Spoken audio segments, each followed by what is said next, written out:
Aksi rrugor Elbasan Qafthan, pjesë e korridorit të 8, ka nisur të asfaltohet në lotin e parë të tij. Punimet për ndërtimin e këtij aksi avancuan me ritme të shpejta dhe brenda pak javësh, ky lot me gjatësi prej afro 5 kilometrash do të jetë i hapur për qarkullimin e automjeteve, duke ndikuar kështu në lehtësimin e lëvizjes.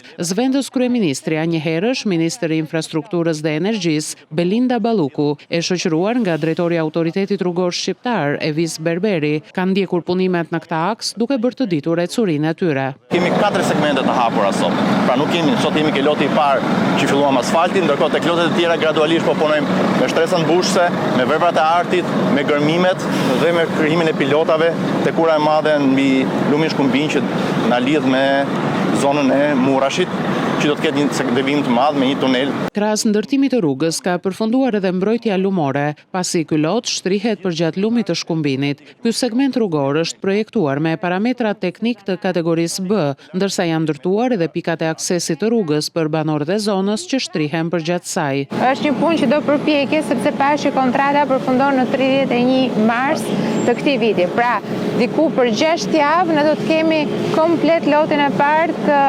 autostradës korridorit të 8, pra Elbasan Qafthan, të përfunduar. Kur të vi sezoni veror, kjo pjesë e vështirë e kalimit pra këtu në zonën e Labinot Fush do të jetë komplet e zgjidhur dhe ne do të jemi të gatshëm për të vazhduar me gjithë segmentet e tjera. Aksi i ri rrugor Elbasan Qafthan do të lehtësojë qarkullimin e automjeteve, duke shkurtuar kohën e udhëtimit si dhe duke rritur njëkohësisht parametrat e sigurisë rrugore.